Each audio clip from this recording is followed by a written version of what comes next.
It's good to be back. It's good. I missed you guys. The last couple weeks, if you don't know, I've been traveling and raising money for this, and so it's been really productive, really great. And I'll tell you more about it at the partner dinner tonight. But didn't Joyce and David do a phenomenal job? If you were here, yes, they did a great job coming in. And thank you, Joyce, for wearing the uniform. I appreciate that. And David, I guess you wear socks. I mean, if you can find me some socks, that'd be great. I don't know where you buy those. That sounds nice, though. So, yeah, but you guys did a great job. And I think, for me, like being gone, it's so nice that we have people who have that gift already just in our midst. Isn't that crazy? It's awesome we have that. So we want to be sure that we use that and see that grow. Because for some reason, we get high-centered in church. We're like, this is the one area we don't share. Like, we want people to volunteer in all the other areas because they have gifts in all the other areas as we deem worthy, but this is like one area we don't share. And I don't think that's healthy for the church, so I really appreciate that. I think it's awesome we have that. And so I was in Texas 2 weeks ago at a retreat. Originally, I went to do a retreat for my sister. She's the dean of students at a university there for engineering students. And so, it was a lot of fun. Again, I'll tell more about it, but it's just, when you got that many engineering students in one place, it's just a lot of nerds. And they're sweet people, it was awesome, but a lot of nerds. So I was there, and then fortunately, I spoke at the church that Sunday and raised a little money, and then this last weekend I was in West Palm Beach.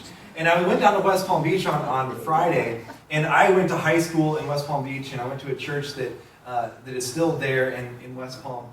And I was driving down, and it was like this weird, you guys know those moments, where you have that weird moment where it feels like this deja vu thing. You're driving through these places where you're almost like, I think I lived here, but it feels like another lifetime ago. I mean, have you done that? Those of you especially that moved here, that moved to Florida, and when you go back home, or you go back to the place where you grew up and different things, you kind of drive through and you're like, this looks so familiar, but so distant. Like, it's so bizarre. Isn't that a weird feeling?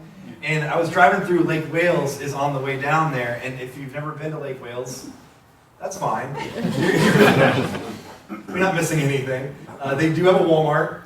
It's a super center, so no big deal. But that's it. That's like what they have is the Walmart. So I'm driving through Lake Wales, and I thought, and I was driving down to West Palm, and I stopped, and I just had to make this stop because I was like, there's this house that still is there that I lived in for a couple years, and I was like, I want to just drive by it and see it. And they've painted the house, and it actually looks pretty decent now. But after the hurricanes, if you guys remember, what was it, like 2004. 10 years ago were all those, like we had all the hurricanes? And man, I'm old. It was like 10 years ago, wasn't it? It was a long time ago. All those hurricanes came through the state of Florida, and 3 hurricanes hit Lake Wales, which is in the middle of the state, and every time a hurricane would come, my wife, Marie, she's from Virginia, and so she would get really worked up. She was like, there's a hurricane coming. Me from Florida, I was like, that's fine. We'll take a day off school, that's fine. Hang out, there's a hurricane coming. But all 3 hurricanes, and I told her, I said, they never come this far inland, you don't have to worry about it. And we're in Lake Wales. All 3 hurricanes hit Lake Wales. And Marie and I were living in these really fancy homes called trailers. And there's a lot of those in Lake Wales. And it was pretty fancy. Marie actually lived in a double-decker trailer. I kid you not. It was a trailer stacked on top of a trailer, and they had built stucco walls around the trailer. Yeah, it was first class. And so we were living in these trailers, and they got condemned because of the hurricanes. So we had to find a new place to live. So Marie actually, there's not many houses on the market because everybody's trying to find places to live. Everybody's scrambling after the hurricanes. Marie actually, she was so desperate to find housing, she moved into a house with my ex-girlfriend, which was a great situation. And then it was great for me too. I really loved that situation. So that went well. And I had to move into a house. It was the only house we could find. It was like a Pepto-Bismol pink house. The whole thing, like bright pink. You couldn't miss the pink on this house. They have since painted it. I don't know why, but it was so bright pink. And we had to move into this house. And we moved into this house. And as soon as we moved in, it was a really nice neighborhood. It was a good spot, like a nice area in the town. And we moved into this house. Now, there were 4 guys living in a 2-bedroom pink house.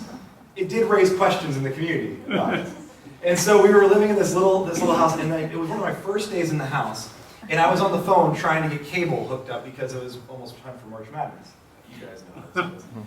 So I was trying to get that ahead of time, trying to get in on the cable thing. So I'm on the phone with this cable company, and I get a knock at the door.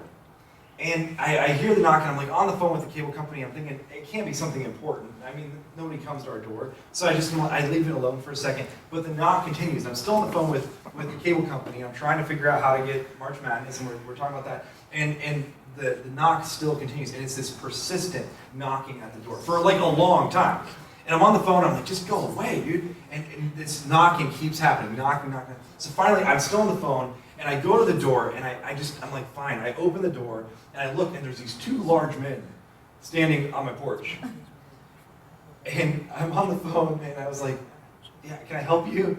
And one of the guys looks down at me, should say it, and he was like, is Colonel Mustard here? I'm sorry. I'm sorry, what? He says, is Colonel Mustard here? I don't think so. He says, Colonel Mustard, Colonel Mustard, is he here? The professor, maybe, I don't know. I think he's in the library with the candlestick. Like, I'm thinking, what are you talking about?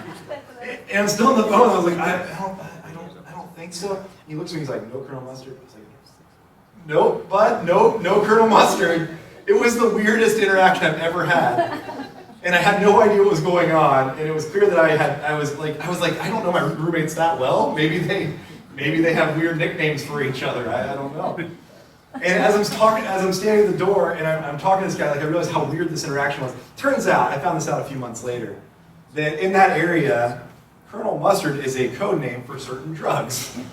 And apparently this house was at one point, somebody else had lived there, and they were doing things that were not exactly legal. And I found that out yes, it was one of the weirdest interactions I've ever had. It was standing at a doorway. And you guys know how this goes. You never know what you're going to get when you open up a door, right? There's moments where you open up a door and you're like, I don't really know what's on the other side. It was a whole premise of a game show for years, right? Where do you want behind door number 1 or door number 3? Doors were like a big thing. And to this day, I still get nervous about like opening the front door. If it's somebody you don't know, if it's somebody you don't, my kids, they think when the door is knocked on, it is their job to act as a butler. And you're like, no, don't go to the door, don't go to the door, don't go. You don't know what's going to happen. I have no idea. But the flip side of that, if you never open that door, you never know what's on the other side, right? So there's a side of us that's terrified to open the door, but on the flip side, if we never open the door, we don't know what's on the other side. Like we'll never get our Amazon order, We'll never be able to sign for it. We'll never get the pizza that was being delivered, We'll never get to meet our neighbors who are Jehovah's Witnesses. We never get to do those things if we don't open the door, right? And I want to look at a story today where I think this door opening thing is really interesting. And to be honest, there's multiple sides to this. I think it's one of those passages where the first time I read it, and this is just me being honest, I don't know if I'm allowed to say this as a pastor, but it was like the first time I've read through this, I was like, there's nothing in this. Like, this is not going to preach. There's nothing there.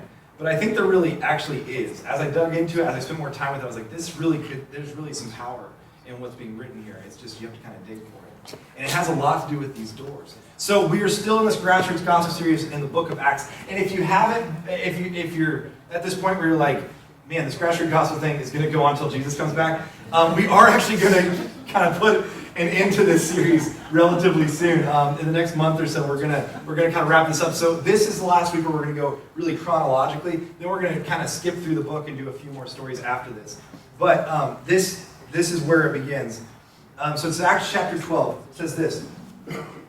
So if you remember, there's been lots of things happening, right? The disciples are being persecuted. There's lots of things happening. It says, it was about this time that King Herod arrested some who belonged to the church. So he arrests them, intending to persecute them. And he had James, who is the brother of John, put to death with the sword. So this is uplifting, right? So James, who's one of the big three. You have Peter, James, and John. James is one of the big guys in this story. James is now persecuted and he's murdered. Like he's killed, probably by beheading. That's got to be a big blow to the disciples. One of the big three is now killed. He's now been beheaded. Okay? So James, the brother of John, is put to death with the sword. And when he saw that this met with the approval among the Jews, which is talking about Herod here, when Herod saw that this was a good thing, when the king saw this was a good thing, when it was met with approval among the Jews, he proceeded to seize Peter also. When you got a good thing going, why stop now? So he keeps going. So he picks up Peter now.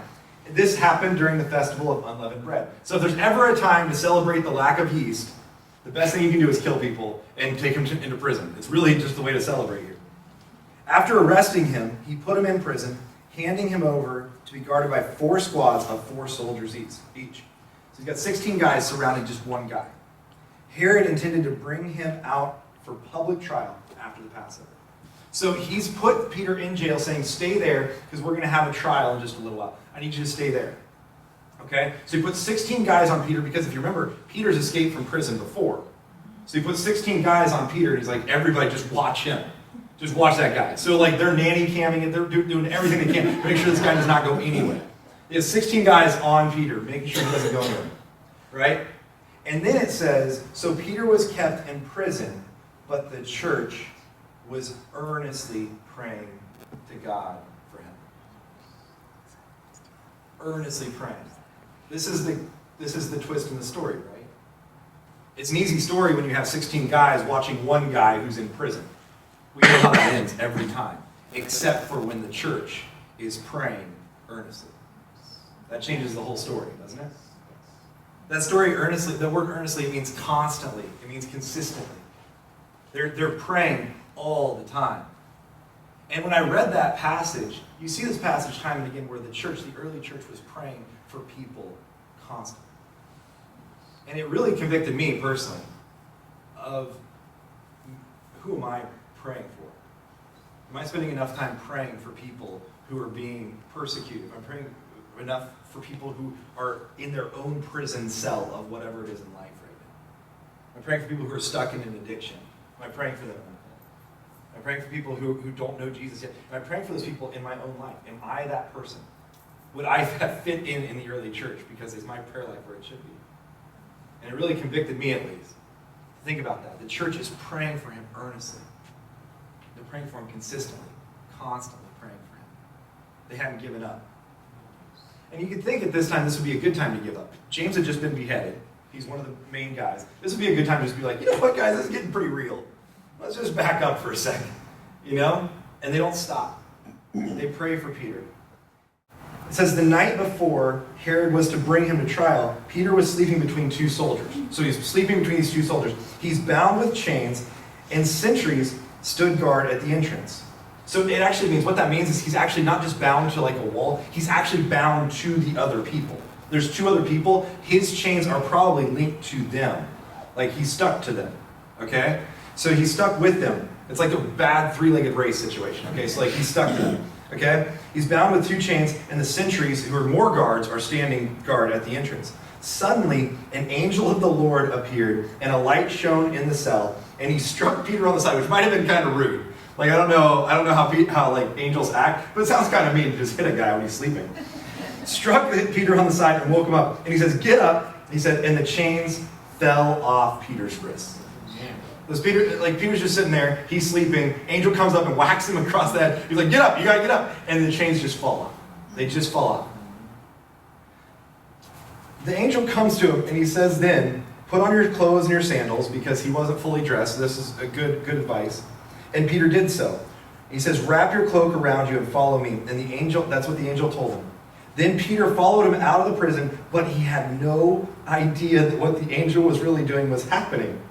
Well, he thought he was just seeing a vision, which is kind of funny. Like, it's just this weird sleepwalking situation that Peter's out there just walking around. He thinks he's sleeping, which is a good sign that if you're even obedient in your dreams to God, that's a good sign. But he's like sleepwalking through the town. He doesn't even realize what's happening is really happening. He's walking through the town, and they pass the first gate and the second guards. So they passed through 2 sets of guards and came to the iron gate leading to the city. It opened for them by itself, and they went through. Now this iron gate, this wasn't just like a small like picket fence iron gate situation. This was a huge iron gate. In fact, this gate would have been the entrance and exit to the whole city. And it was built and covered in iron. It was heavy. It was a huge gate. So it was massive. And the entire iron gate was open for them. And actually when it says this, it says that it opened for them and they went through it. It opened for them by itself. And if the ESV has like a way that they say it that I like a lot more than this, The ESV translates it a little different. It says, when they had passed the first and second guard, they came to the iron gate leading to the city, and it opened for them of its own accord. Like it made its own mind up to open for them. Like, I don't know if you know how gates work. They don't have their own minds. They don't get to think for themselves. But this one decided, it made up its own mind and was like, no, I'm going to do this. I'm going to open up for you. That word actually, what it means when it says that of its own accord, it actually is a word autome, which you might be able to figure out comes automatic. It literally was like you're walking into Publix and this thing automatically opened up for them.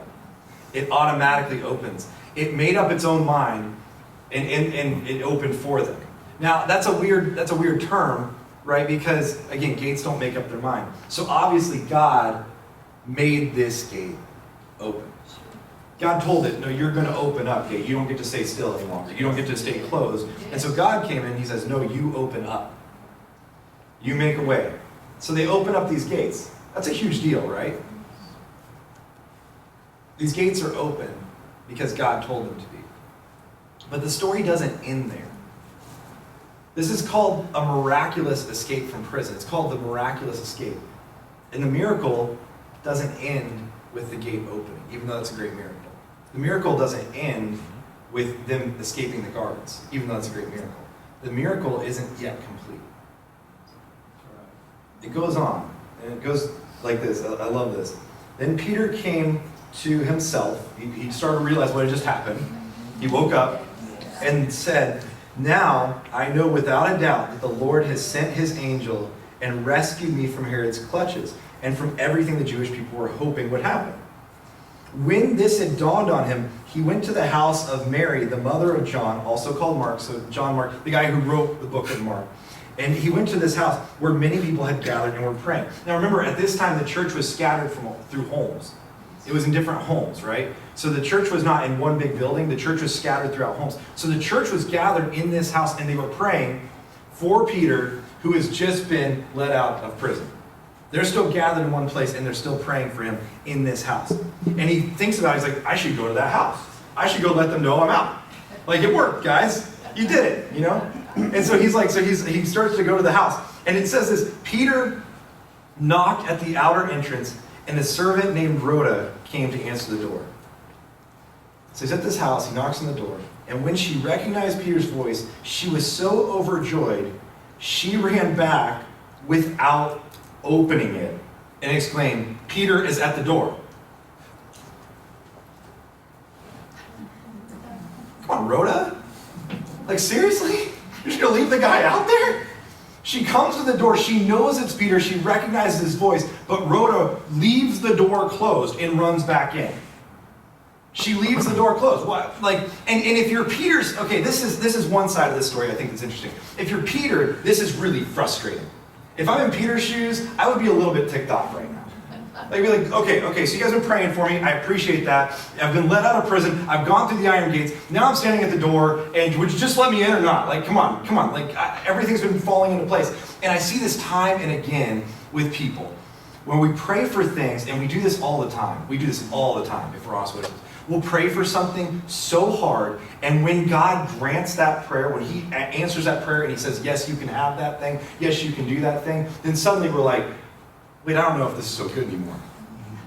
Right? It happens all the time. We pray for jobs, then we're like, if I could just have that job, if I could just get that job, then everything would be perfect. So we pray for this job, we pray for it over and over and over again, and we have other people pray for it with us, and we pray for this job, and then we get into the job, and all of a sudden we're like, this job expects me to work every day. I don't think I like this one after all. You know, one of my coworkers took my parking spot. This job's not that great. We do it all the time, don't we? And we do this all the time. We do it with our kids. We pray for something for our kids, and they get into that thing. They get to do that thing, and all of a sudden we're like, I don't think that was so good. It's not that great. You know, nothing's ever cracked up to be what we think it's going to be. You know, for us, there was a time for about 2 years where we really, my wife had alerted me, and she said, Kevin, I think we should have kids. I was like, okay, I guess that's fine. She just kind of told me we were going to do that. I was like, okay, fair enough. And so we it started like the process of figuring out what that would look like. And we thought naturally we were young and we were, in all the right places for this to happen. We thought this was going to work. We started trying, and nothing was taking. Nothing was working. We went through about 9 months of that, and we started to think, this is getting weird, isn't it? We went to doctors, with different specialists, and everybody was like, everything's fine. We don't know what's going on. And if you've been through that struggle, you know what this is like, where every month, guys, you come home, and once a month, your wife's just on the floor, just in tears, just in a puddle, every month. And that went on for about 2 years. And we were getting to that place where we were like really praying about this. We had opened up to a lot of people, to our pastors, to our friends, said, we need you praying for us because we don't know what's going on. We believe that it's really not two humans that make a baby. We believe that only God makes babies because we're doing all the things that humans can do to make babies, and that's not working. And you know how it goes too. You have those moments where you're seeing like the 16-year-old who's getting pregnant, and they have no job, no future for that really. And you're like, how come they get a baby? And we can't have one. You know how it goes. I mean, it's not a fun process. And we did that for about 2 years. And we were at the point of looking at adoption. We were at the point of looking at in vitro, different things. And we really were at that spot where we thought we were going to have to do that. And then one day God gave us a baby. And we had a baby. And Jane was born. And then we thought, if we're going to have a second one, we probably should get started pretty quickly because it takes so long for us to have babies. In the first month of trying, we were pregnant with Oliver. And I remember the moment where Maria made this little note that said, from Jane that said, I'm going to be a big sister, and it was this adorable little moment. But I came home, and it was a busy season for me at work, and there was a lot going on. I opened up this little thing, and it says, I'm going to be a big sister, and I was like, oh, you gotta be kidding me. Seriously? And look at us. We had just gone from this praying for a baby, begging God for a baby, and all of a sudden he gave us one, and then he gave us a second one, and we're like, oh, not yet, God. Slow it down. We do stuff like that all the time. That's the way we're wired. And we think that. So I think for Peter, this has got to be a really frustrating situation, and we do that all the time. We think this is going to be perfect. And Jesus never says that if we're walking in his will, it's going to be perfect. He never says if we're walking in the things that he wants us to do, that it's going to be easy.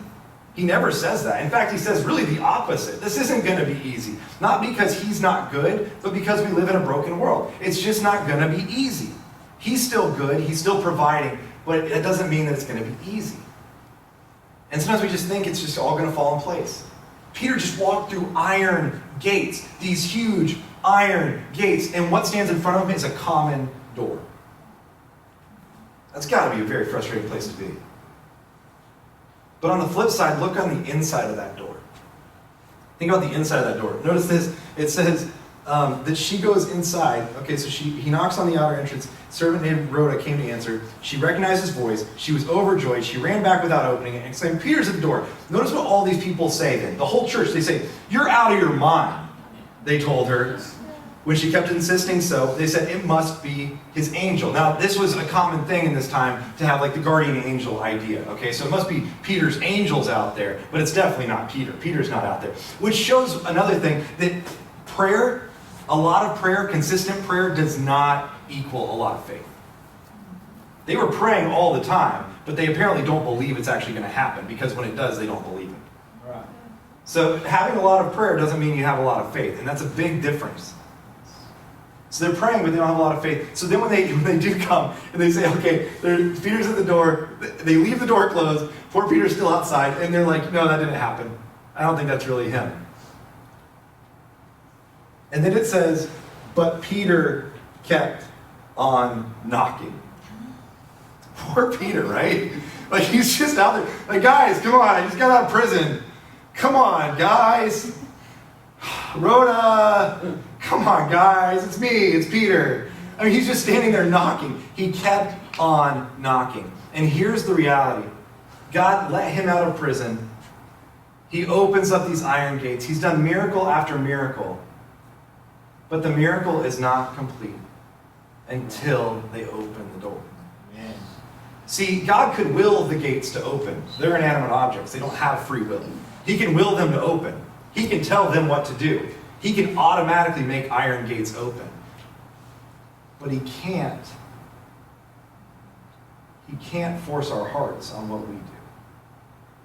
He can't force our hand in how we respond to his miracles. He can't force us into agreeing with what he's already doing. It's just the way it works. He can make gates open, but he can't make Rhoda open this door. She has to choose to open the door. Right? The miracle, this huge miracle, is great, but it is not complete until they choose to open the door. And I think about that on a few levels. There's a few levels that I think that's interesting. One level is for us individually. What are the doors that we're not willing to open? What are the spots where we're not sure we should open that door? What are the things we hold back? Where God's like, hey, I've set all these things up for you time and time and time again. But you just got to choose to open that door. So think about that. I think about that on a church level. And this is a really concerning thought for me in this story. How many times is God opening up iron gates and the church is the one who's keeping the doors closed? Which really concerns me. You can take your own application from that. That just concerns me. How many times is God putting things right in front of us where he's opening up entire iron gates, but we will not open the common door? I think about that with people in my own life, the people who are not near Jesus, people that I won't allow those relationships to happen sometimes, the times where I get lazy, the times where I get apathetic, the times where I get that phone call from somebody, and I'm like, yeah, not right now. Let's get, or the people who are struggling with something, and I'm like, yeah, it's a messy situation to get in the middle of their mess, so I'm just going to stay out of it. I mean, that's a big conversation. That's a lot more than I'm ready to handle or that I can't handle. How many times have I done that? Where I'm not opening up the door, but God is throwing wide these iron gates saying, here's people. Here's connections you can make, but you're not willing to open the door. And that concerns me a lot. But I think about it on a spiritual level. This story is representative of really the entire gospel. And some of you, I told you earlier, like I wasn't sure how I was going to find anything in the story that was relevant.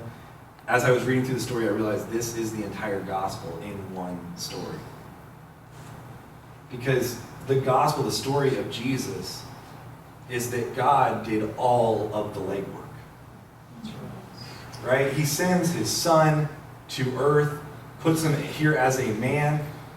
He lets him walk in a sinless life, and then he has him die on a cross to atone for the sins of the entire world.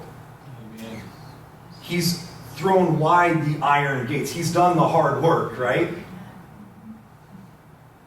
But we still have to open the door. Like I had a scary thought. What would have happened if nobody ever did open their door to Jesus? Like what if God would have done all that legwork and nobody really actually bought into this? Nobody really got to know Jesus. Nobody really loved him back and nobody followed him. What are the chances that God did all that legwork and nothing would have happened? Like that Jesus would have come and he would have died, he would have done all the things, but he would have gone back to heaven and would have been like, nobody ever knew. What are the chances that could have happened? That God would have done all that legwork? But that didn't happen because people opened the door to Jesus, and now there's a thing called salvation that's alive and well 2,000 years later because they opened the door to Jesus. That's why he says in Revelation 3:20, he says, I stand at the door and I knock. And if anyone hears my voice, just like Peter's, if anyone hears it and they open that door, I'll come in. Yes. He's done all the hard work for us. It's just our job to open the door. That's right. So I think about that in my own life. What are the things that I need to open up to Jesus? What are the doors I've kept locked for too long? There was a story, and this is not the proudest moment of my hometown. This is in Daytona. I was born in Daytona Beach, and a couple years ago in Daytona, there was a story on the news. I don't know if you saw this. there were 2 people locked in a closet. And they were in there for about 3 days. And they got really, they were just stuck in there and nobody knew where they were. First of all, they didn't have phones with them. Nobody knew where they were, and they were just locked in this closet. And so finally, one of the guys who was in there, his dad realized where he was. He found him on the campus of Daytona State College. And he calls the authorities, and they come, and the fire department comes, and they knock down this door and let these people out. But the thing they realized after they knocked down the door was the lock was on the inside the entire time. The lock was right in front of them the entire time. Oh my God. They freed people who could have freed themselves. It's not the proudest moment, but they were locked into a door that they had control to unlock the entire time. It's just like this. Rhoda could have unlocked the door. She should have unlocked the door. Just like with this, though, where Jesus stands at the door and we're the only ones that can unlock it. We just have to do that. If there's things you want to pray about after this, we do actually have a prayer team here today to help with that, to talk about that. If there are people that are in your life that you want to pray for because we're not praying enough for them, we want to join with you in praying for them as well. But ultimately, we have to make that choice as a church and as individuals if we're going to open those doors. Because God's already thrown wide the iron gates. Let's pray together. God, I thank you so much for this morning. I thank you for your word that sometimes seems like it's not speaking to us, but God is right in front of us. God, I thank you so much for the times that you're opening up these iron gates, these big, big gates, these things that we think we could never overcome, when you're overcoming those things for us, and we don't even realize it. We thank you for the amount of times you're doing that. And God, I pray that if there are things in our own lives that we're holding back from you, that we would open those doors. Whether it's to a friend, whether it's to a coworker, whether it's to a loved one who's going through something, and we need to open that door and open that relationship to them, because we don't want to be a church where, God, you're throwing wide iron gates and we're holding the doors closed. So God, I pray that we would be a church that opens doors. I pray that in our own lives we would open doors to you. I thank you for the story of your son coming to earth. I thank you for the people who early on, like Peter, like James, like John, that opened their own lives to him. I pray we would do the same thing. We would let you work through us, that we would be carriers of this gospel, that we would be opening doors to our community because you opened doors in our own lives. So God, I thank you so much for that, and I just pray that as we respond to that, that you would work inside of us, you would speak to us individually.